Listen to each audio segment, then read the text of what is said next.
हरे कृष्णा।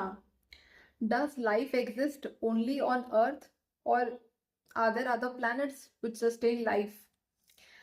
ये जो क्वेश्चन है, ये हमने बचपन से ही स्कूल्स में इसके बारे में पढ़ा है।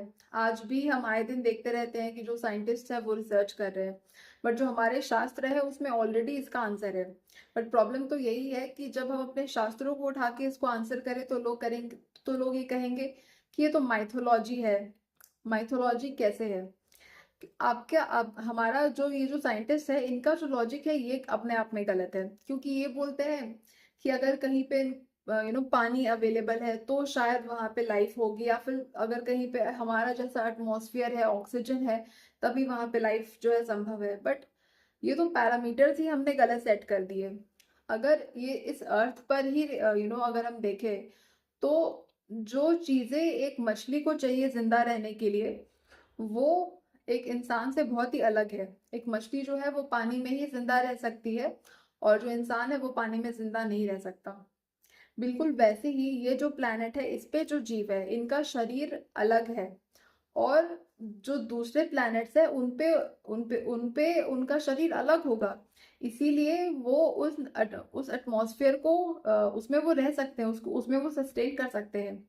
जैसे कि हमारे शास्त्रों में मेंशन आता है अलग अलग लोगों अलग अलग लोगों के बारे में, जैसे कि सूर्य लोक। अब लोग कहेंगे कि अरे ये तो माइथोलॉजी है, सूर्य लोक पे कोई जिंदा कैसे रह सकता है? क्यों नहीं रह सकता? हो सकता है उनका शरीर ही अलग हो।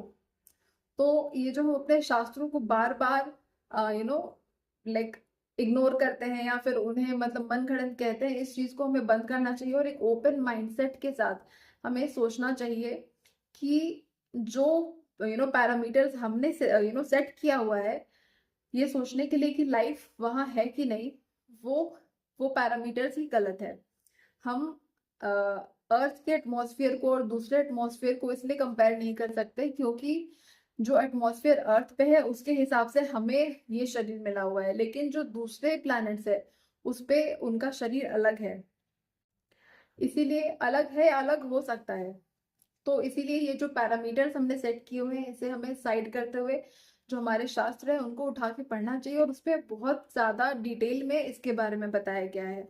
तो अगर हम उनको पढ़ेंगे तो हमें समझ में आ जाएगा कि हाँ, दूसरे प्लैनेट्स पर भी लाइफ है, और क्यों ना हो। इतने सारे ब्रह्मांड है, और एक ब्रह्मांड के अंदर इतने सारे गैलेक्सीज, इतने सारे प्लैनेट्स है, तो ऐसा कैसे हो सकता है कि सिर्फ इस प्लैनेट पर ही लाइफ हो? हरे कृष्णा। हरि बोल।